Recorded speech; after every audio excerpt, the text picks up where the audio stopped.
On today's Newsmakers, evidence of near-death experiences, an Israeli soldier speaks out, and a popular actress finds Jesus. That and more coming up.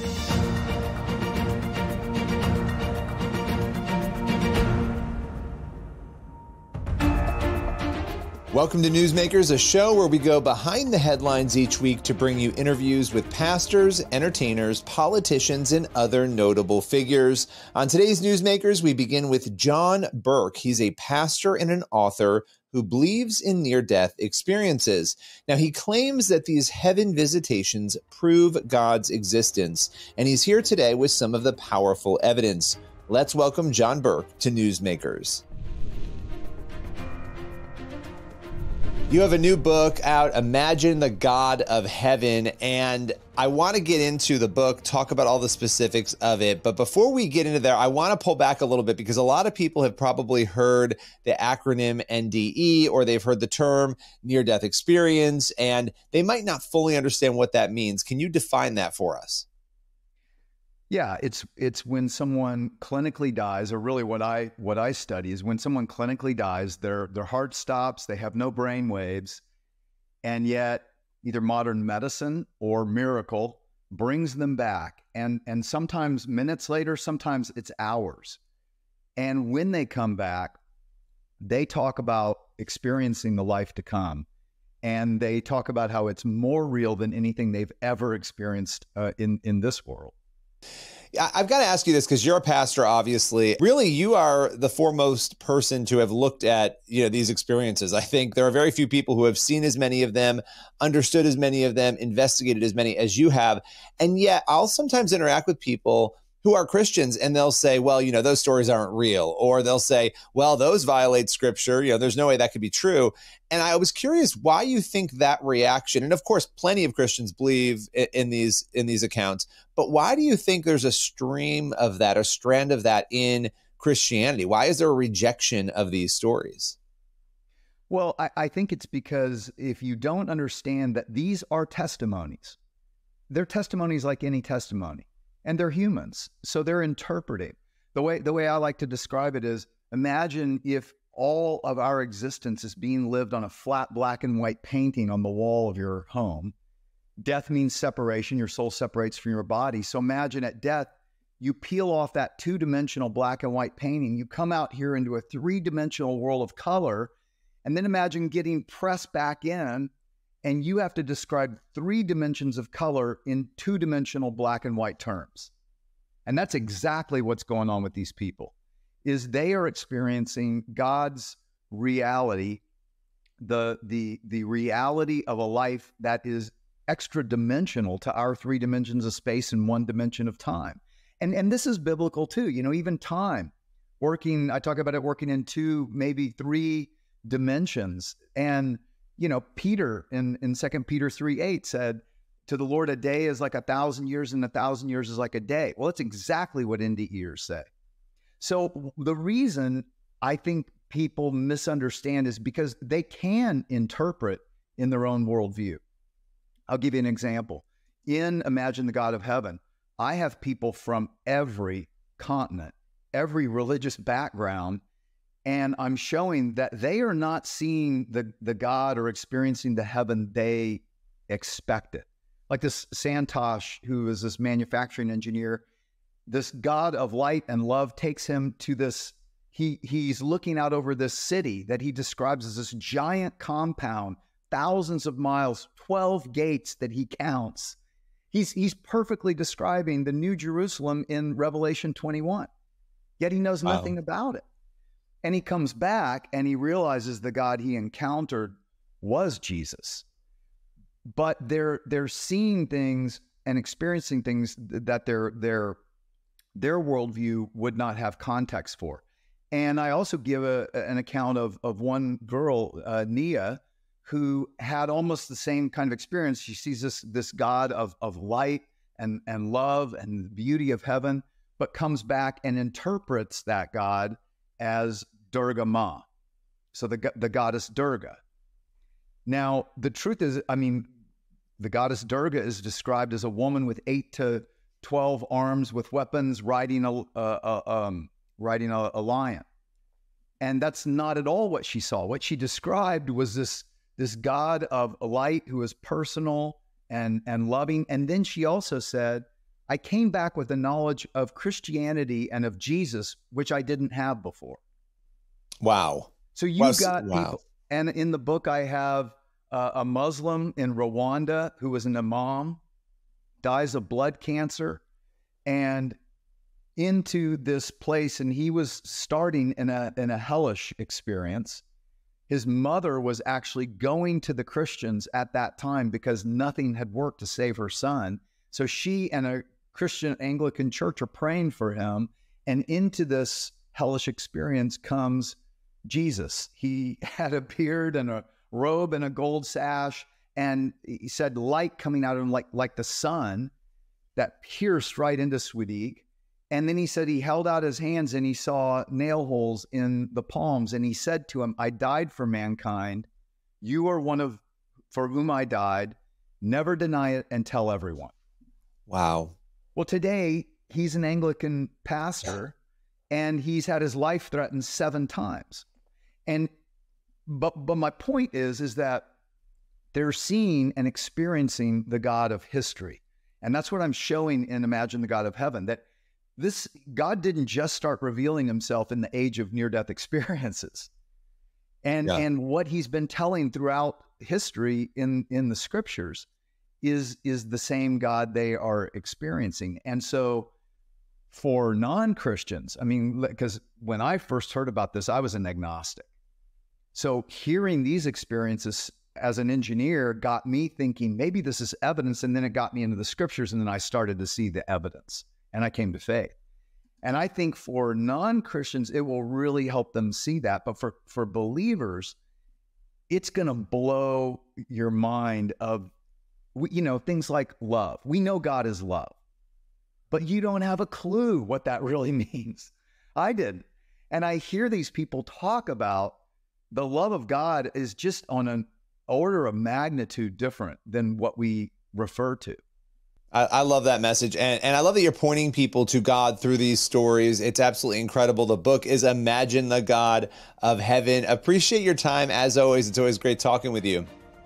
Thanks, Billy. You can find out more about this fascinating topic in Burke's new book, Imagine the God of Heaven, Near-Death Experiences, God's Revelation, and the Love You've Always Wanted. This is Newsmakers on the CBN News Channel. We'll be right back.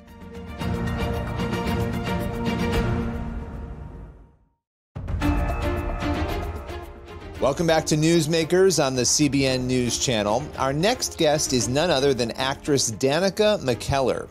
You know her from The Wonder Years and a slew of Hallmark and Great American Family movies, but did you know that she's also a newfound Christian? We'll be talking with her about her faith, how she came to Christ, and much more. Let's welcome Danica to the show. You have a new film, A Royal Date for Christmas. This looks like a lot of fun. Tell us a little bit about the plot line. Yeah, it's my new movie on Great American Family Channel. It's called A Royal Date for Christmas. It's a royal Christmas movie, so of course it's super fun and very romantic. I play Bella Sparks, a stylist who is tasked with styling a duke for the week leading up to Christmas. He's come in from England and he's lost all of his luggage, so he has nothing and I have to start from scratch. In addition, his girlfriend and he just had a very public breakup. And so he's wondering if, so that he can avoid all the uncomfortable questions, if I would be his platonic +1 for the week as well. And I'm like, you need a date? Very interesting, fun. And also, he didn't tell me he's a duke. So I find that out midway through. And it's adorable. But more than that, it is so heartfelt. The guy playing the duke, his name is Damon Runyon. He is such a wonderful actor. And I'd worked with him years before, and I remembered it was very easy for him to be emotional, for him to be in touch with his heart. He just had this connection, and not all, especially male actors, don't necessarily have as much practice doing that. And I remember that about him, and so I'd actually suggested him for the role, and he just delivered above and beyond. Both the characters in this movie have recently had like broken hearts, and we get to mend each other's hearts, and it's just so beautiful, and it's a fairy tale come true. Audiences, and it's already premiered, so it'll be re-airing again throughout December on Great American Family. And I believe that as of when you guys are hearing this, the next airing will be Thursday at, I think it's 9 p.m. Pacific, midnight Eastern, and then on Sunday at 1 o'clock Pacific, 4 o'clock Eastern. So there's lots of opportunities to see it still. You know, one of the things about you and your story, you know, and you've been asked a lot about this the last year and a half or so, you talking about your faith and being really open about that. What was it like to open up? Because you could have been quiet about it. And even in the beginning, when it first happened, you were, you know, candidly sharing it in a really compelling way. As soon as I got home from church, I went on Instagram Live. Yeah, no, I feel so blessed. And people have said, oh, you're so bold. It doesn't feel like bold. It doesn't feel like it requires courage or anything. It's so, like, when you experience something that is so beautiful and so wonderful and so life-changing, you want everyone to feel that. There's no, you know, and my preconceived notions of Christianity before I know, and for people who haven't heard me tell my story, I saw the Passion Play on Palm Sunday last year. So it was April 10th of 2022. And it just hit me. Everything hit me. The Holy Spirit came to me. That's what my dad says happened.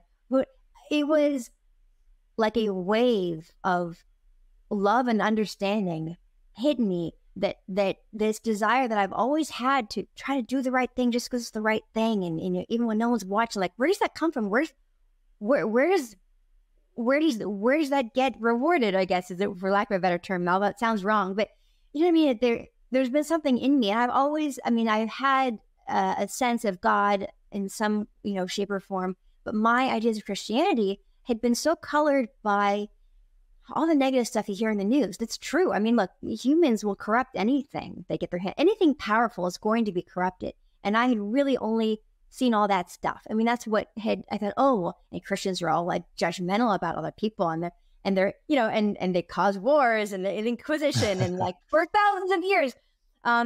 So, and that had clouded my vision, and I just didn't get to see, oh, wait a minute. At its core, this is the most miraculous, amazing, incredible gift in the whole wide world. And I just want people to feel that they are not alone, that there's love for you at any time. And it's such a gift. It's such a gift. And I wasn't ready to answer questions about it. I was ready to share my experience, but I wasn't ready to have a dialogue yet. So after I saw the Passion Play, and Candace Cameron Bure, who's also on Great American Family, she is the one who brought me to that performance, and she gave me a Bible before that. Anyway, she's amazing. And she was, she encouraged, because I was like, I wanted to like talk about this, but I don't know anything, and I feel like I shouldn't be talking about it since I'm not. She goes, just share your experience.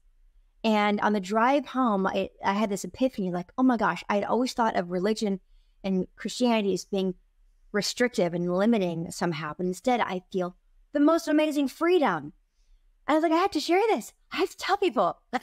Yeah. Click on news. Like, I was like, I can't believe this is even me talking about. Like, I had to be in my 40s to have this revelation, which is fine. I mean, it's all in God's timing. It's whatever it was supposed to be. But yeah, I couldn't wait. So I got home and I went on Instagram Live, and you can still find it on there. I think it's April 10th. It was somewhere around there. You can see me just filling the world. Oh my gosh. Well, and in the meantime, you're contributing great entertainment as well. The film is a royal date for Christmas. So appreciated our time together today. Thank you. Thank you. And everyone, if you want to find me on Instagram, I'm just Danica McKellar, and also Great American Community is you can find that as an app, and I actually do here and there I'll do little segments about my faith journey on that. You can find them all. I think it's greatamericancommunity.com, or then the app, you just search for GA Community, and you can find my videos. I've done all sorts of them about little moments, this little Bible story, this little thing, like what revelation I had. I do all that stuff on Great American Community. Well, I love it. So appreciate your time today. Thank you. Thank you so much. You can catch Danica on Great American Family and Great American Pureflix today. Her latest film is A Royal Date for Christmas. This is Newsmakers on the CBN News Channel.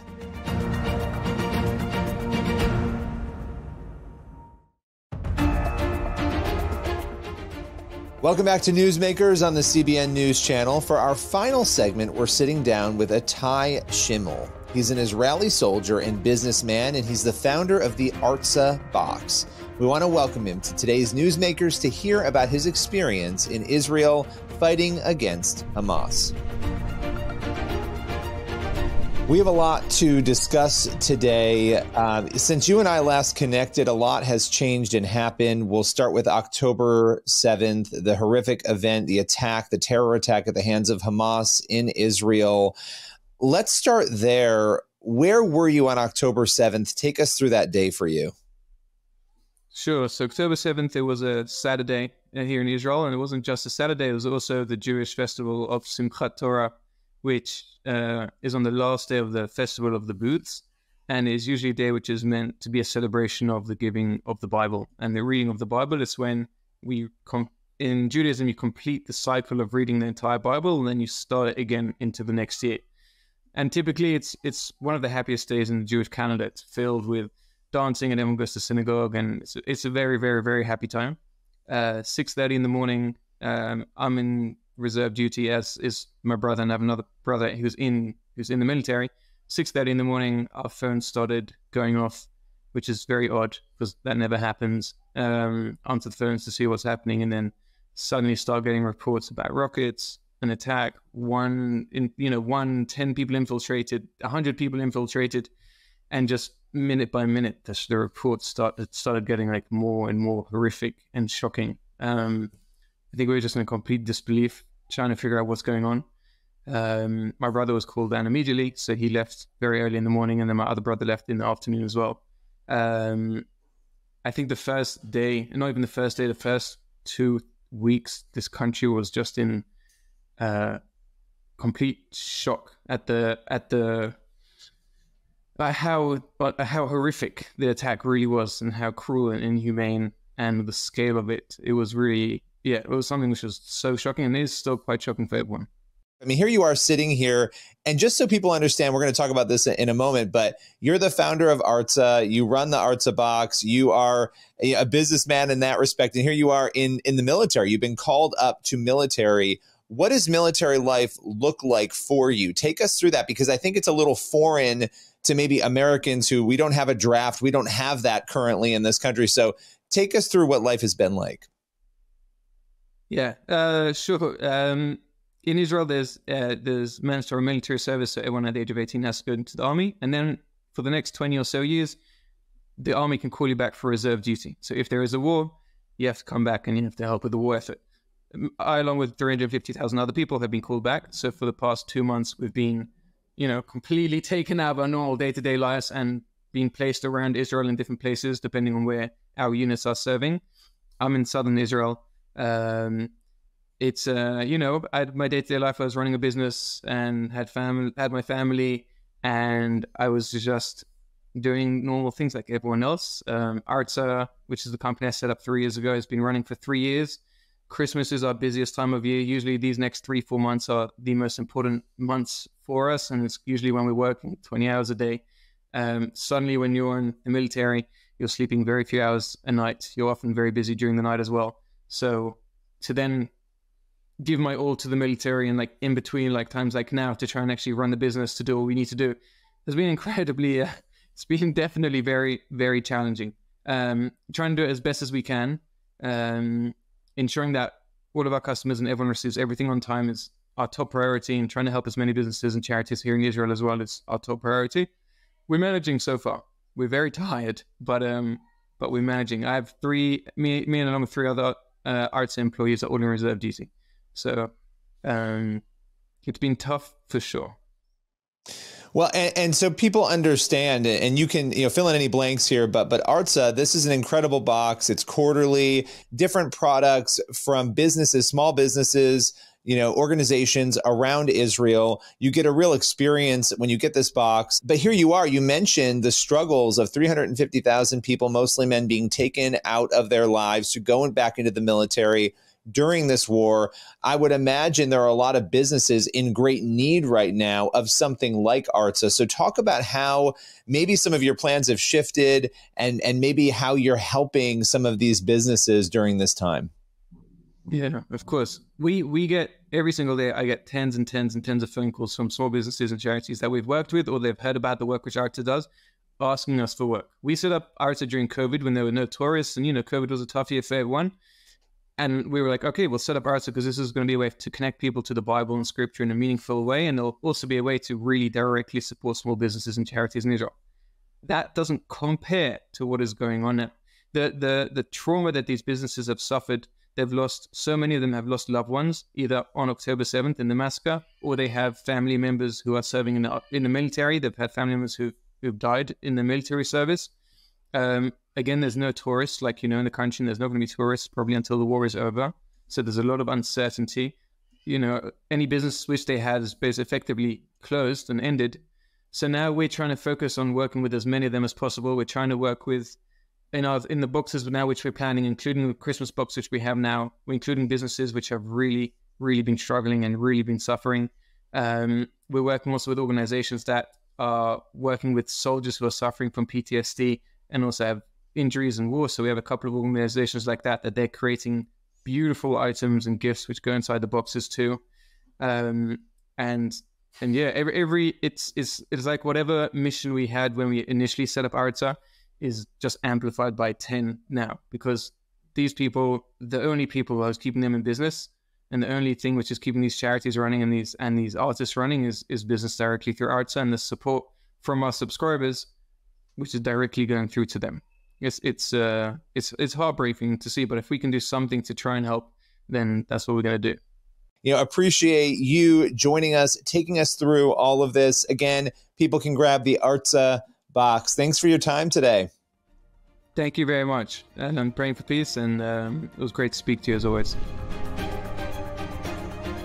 If you want to support Itai Schimmel and all the small businesses out there in Israel, you can grab an Arta box today. It's artzabox.com. We'll be right back with more Newsmakers.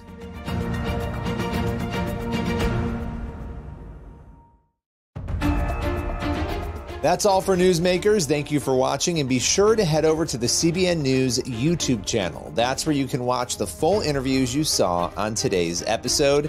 Until next week, we'll see you then.